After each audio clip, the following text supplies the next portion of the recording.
Oh, Star Wars The Last Jedi. No matter if you say good things or bad things about it, either way, someone will be mad at you. But we like to take risks here at ScreenRant, and today, we're giving you yet another Let's Fix video. This time around, we'll try to fix one of the most debated parts of Episode 8, and we are, of course, talking about the Canto Bight storyline. And our idea might not only fix that whole scene, but also change the film entirely. So, if you're ready to hear us out, be sure to click on that subscribe button and ring that bell to join our notification squad. And let's get to the fixing.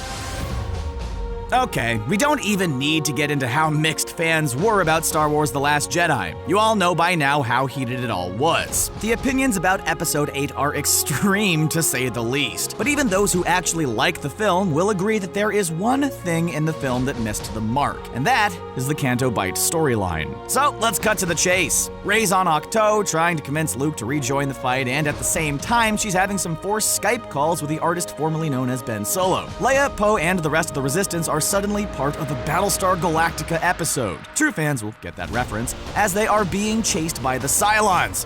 I mean, the Empire. No, not that one. That's wrong too. Right, the First Order. See, we know our Star Wars. And while all of that happens, Finn, Rose, and BB-8 go on their own little adventure to the casino planet Canto Bight. What? Why is it Bight, not bright?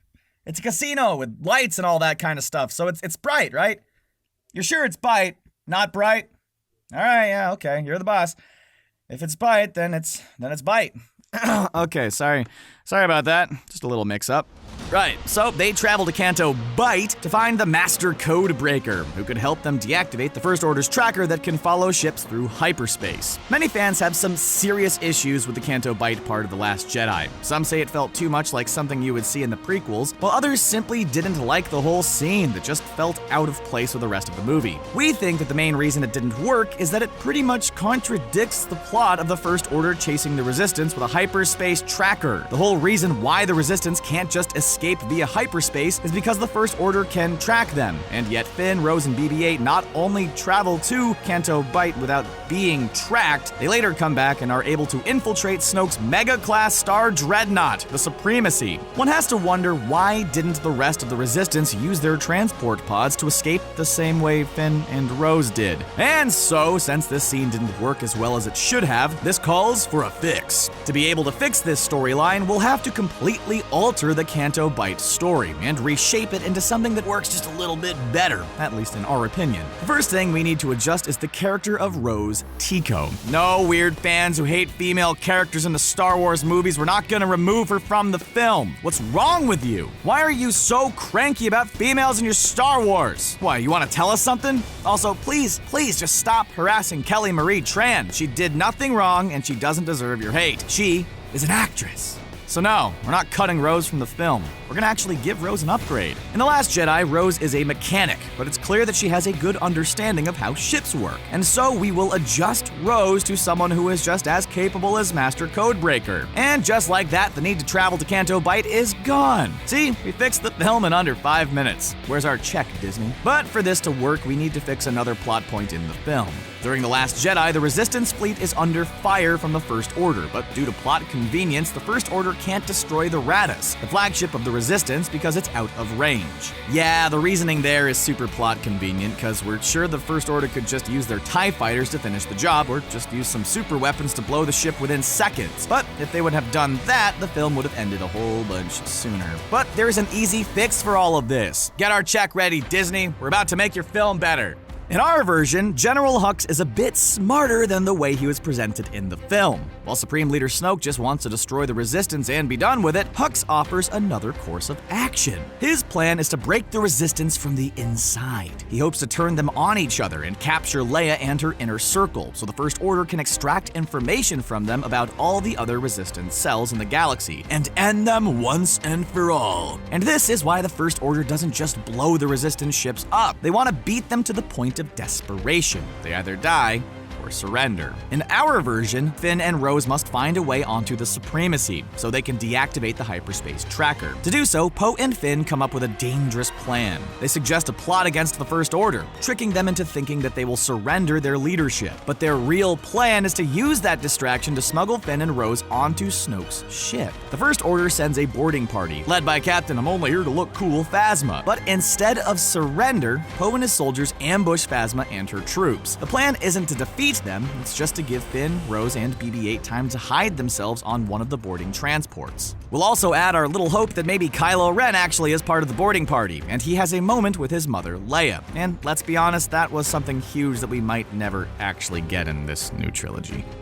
Regardless, after the battle, the First Order retreats back to their transports, with Finn, Rose, and BB-8 hidden on one of them. Once Finn and the others are on board the Supremacy, we get a cool stealth mission as Finn, Rose, and BB-8 try to find the hyperspace tracker. For those that are asking why wouldn't Poe just join Finn and Rose on their mission, we have an explanation. Yes, it would be cool to see Poe join Finn to further develop their bro squad relationship. However, we think that it will be wise to divide our heroes. Rey, Finn, and Poe all must come into their own, and find their own places in all of this before reuniting at the end of the movie. Sure, this could have worked with Poe joining Finn, and it might have actually been better for his character and given him more to do in the movie. But our version can work either way, with Poe staying behind or joining Finn and Rose. You choose, whatever. It'll be cool if Finn could hide in plain sight because of the fact that only a select few know about his desertion. Think about it. Why would the First Order advertise the fact that one of their own not only deserted but also helped in the destruction of Starkiller Base? And so, if only the leadership of the First Order is aware of Finn's turn, other stormtroopers might see Finn as one of their own, and he could stay incognito.